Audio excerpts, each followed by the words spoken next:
Bismillahirrahmanirrahim. Assalamualaikum warahmatullahi wabarakatuh. Dan selamat berjumpa kembali untuk adik-adik sekalian dalam mata kuliah Statistika Pendidikan. Nah, adik-adik sekalian, jika minggu lalu kita telah membahas terkait masalah jenis-jenis hipotesis, ada deskriptif, ada asosiatif, dan ada komparatif. Nah, untuk pertemuan kali ini kita akan membahas secara garis besar terkait dengan analisis data yang digunakan berdasarkan jenis hipotesis. Nah, adik-adik sekalian, analisis data itu sebenarnya ada dua, ya. Yang pertama statistik non parametrik, kemudian statistik parametrik. Nah, statistika parametrik ini membutuhkan suatu asumsi khusus, ya, biasanya distribusi normal. Kemudian yang non parametrik ini tidak membutuhkan suatu uji asumsi, ya. Jadi entah normal atau tidak, parametrik bisa tetap digunakan. Nah, khusus untuk parametrik ini, yang parametrik yang digunakan adalah ketika data itu berdistribusi normal.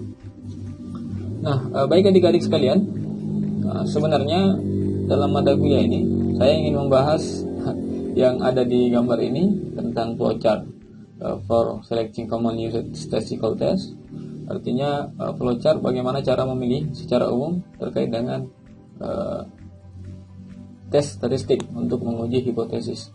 Tapi karena saya pikir hal ini terlalu sulit untuk dimengerti, nanti kita akan membahas ini ketika adik-adik telah mempelajari metodologi penelitian. Tapi karena metodologi penelitian belum adik-adik pelajari, maka saya akan berusaha menjelaskan bagaimana kita akan menguji hipotesis khusus untuk ketiga hipotesis yang telah dibahas pada pertemuan sebelumnya. Nah, baik adik-adik sekalian, masih ingat minggu lalu ini ada hipotesis asosiatif, kemudian hipotesis deskriptif, kemudian hipotesis komparatif. Nah, untuk hipotesis deskriptif, masih ingat adik-adik bagaimana bunyinya? Misalnya begini, seberapa besar nilai bahasa Indonesia siswa kelas 10 SMA tanpa nama? Kemudian dugaan kita bahwa rata-rata nilai bahasa Indonesia siswa kelas 10 adalah sama dengan 80. Otomatis hipotesis yang kita ajukan berdasarkan dugaan itu adalah rata-rata nilai bahasa Indonesia siswa kelas 10 sama dengan 80.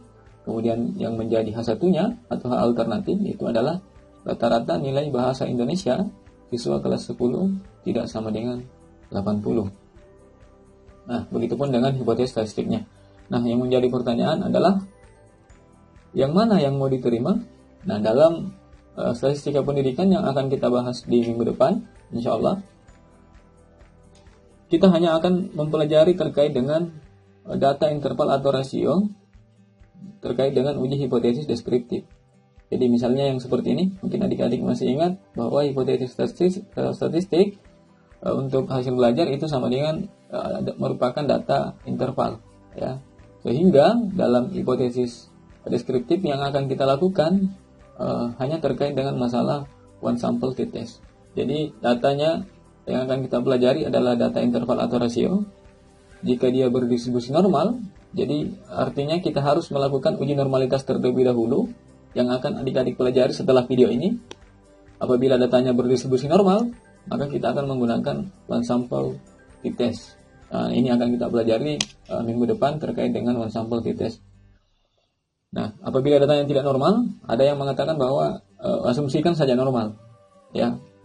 Tapi insya Allah yang akan kita pelajari terkait dengan one sample t-test dengan terlebih dahulu melakukan uji asumsi prasyarat, yaitu uji normalitas. Karena kenapa?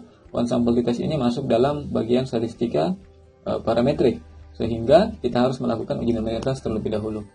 Kemudian yang kedua, ada hipotesis komparatif. Misalnya pengaruh model pembelajaran kooperatif terhadap hasil belajar, ya. Jadi adik-adik sekalian, analisis data ini berdasarkan dengan metodologi penelitian, sehingga analisis data yang kita lakukan terhadap hipotesis yang diajukan ini berdasarkan metode desain penelitian yang kita tetapkan. Jadi misalnya adik-adik ingin mencari tahu pengaruh model pembelajaran kooperatif terhadap hasil belajar.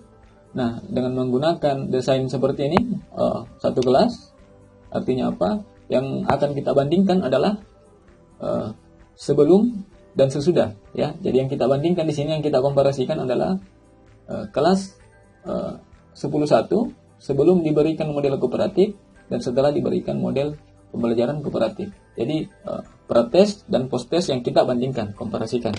Nah, untuk kasus desain yang seperti ini, maka hipotesis yang kita ajukan ini tidak terdapat perbedaan rata-rata hasil belajar sebelum dan sesudah diterapkan model pembelajaran kooperatif.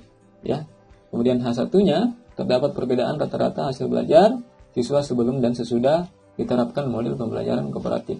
Artinya apa? Jika terdapat perbedaan rata-rata sebelum dan sesudah diterapkan model kooperatif, nah, secara signifikan maka bisa dikatakan bahwa model kooperatif itu ada pengaruh. Ya, tetapi ketika tidak terdapat perbedaan rata-rata sebelum dan setelah diterapkan model kooperatif, berarti model pembelajaran kooperatif ini di kelas 10.1 ini tidak berpengaruh. Ya.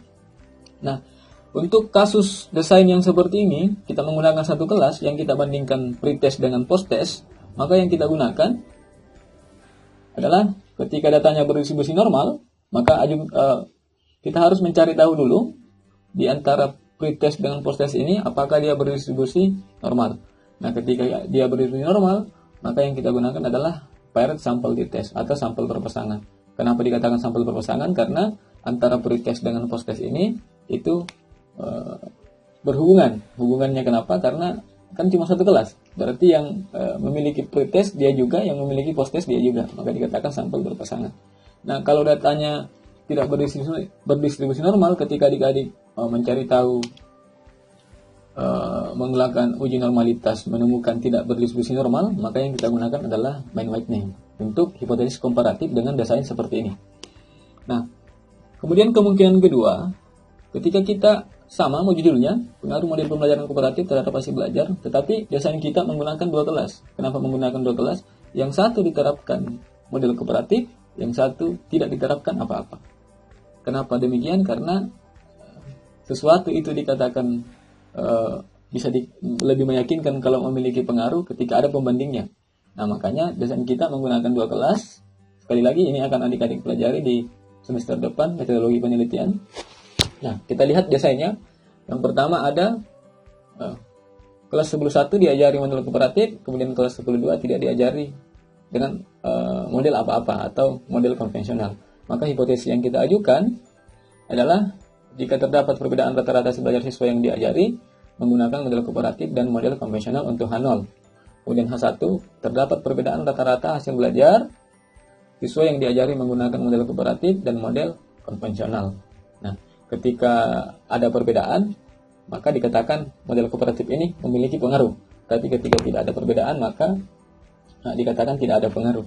Nah, uji asumsi pada hipotesis komparatif yang menggunakan dua kelas, jadi ada dua, karena ini ada dua kelas ya.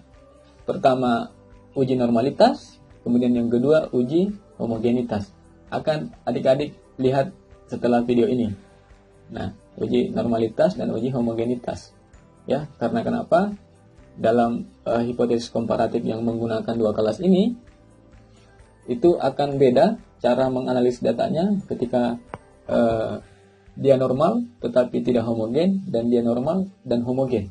Akan beda nanti cara menganalisis datanya, sehingga kita harus mencari tahu dulu apakah data itu berdistribusi normal dan apakah kedua data itu homogen atau tidak.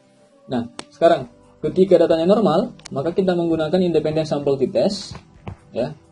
Kemudian ketika datanya tidak normal, maka kita menggunakan Wilcoxon rank sum test untuk hipotesis komparatif yang perbandingan seperti ini. Nah, masih hipotesis komparatif, bagaimana kalau saya mau bandingkan pembelajaran kooperatif dan pengajaran langsung? Sama dengan yang tadi, tidak ada bedanya. Jadi yang kita bandingkan adalah desainnya dua kelas, yang kita bandingkan adalah kelas 11.1 dan kelas 10.2. Rata-rata hasil belajarnya sama dengan yang tadi. Kalau datanya normal, kita menggunakan independent sample t-test. Kemudian datanya tidak normal, kita menggunakan Wilcoxon rank sum test. Dengan catatan bahwa sebelumnya kita harus melakukan uji normalitas dan uji homogenitas. Ya. Jadi itu ya, komparatif yang dua kelas. Ingat, uji asumsinya normalitas dan homogenitas. Kemudian yang terakhir ini, kalau misalnya kita melakukan penelitian pengaruh model pembelajaran kooperatif terhadap hasil belajar ditinjau dari jenis kelamin. Jadi kita melihat jenis kelaminnya seseorang, maka dari itu kelasnya ada banyak, tidak dua kelas. Nah, pada kondisi ini ketika datanya normal, maka kita menggunakan analysis of variance. Tetapi kemungkinan besar untuk yang hipotesis komparatif dengan tipikal seperti ini menggunakan lebih dari 2 kelas, kita tidak akan bahas. Karena kenapa? Waktu yang ditentukan dalam mata kuliah statistika pendidikan ini terlalu singkat untuk membahas segala sesuatu terkait dengan analisis data. Kalau tidak normal, kita menggunakan terus skala Wallis. Yang terakhir adik-adik, ada hipotesis asosiatif. Di hipotesis asosiatif ini, yang kemarin hubungan gaya belajar terhadap hasil belajar, maka ada 2 kemungkinan yang akan kita lakukan. Pertama, ketika tidak ada hubungan sebab akibat, ya, seperti yang kemarin saya bahas, maka kita akan menggunakan korelasi, analisis korelasi. Nah, ketika data kalian normal, maka kita menggunakan korelasi produk momen. Ketika data kalian tidak normal, maka kita akan menggunakan korelasi Spearman rank. Kemudian ketika ada hubungan sebab akibat yang akan kita bahas dalam statistika pendidikan ini, yaitu tentang terkait dengan regresi. Nah, di regresi ini akan ada juga uji persyarat, namun tidak akan saya bahas di sini, nanti akan kita bahas ketika membahas persoalan regresi ini. Nah, baik adik-adik sekalian, silakan nonton video berikutnya terkait dengan uji asumsi, terkait uji normalitas dan uji homogenitas. Saya akhiri, Assalamualaikum warahmatullahi wabarakatuh.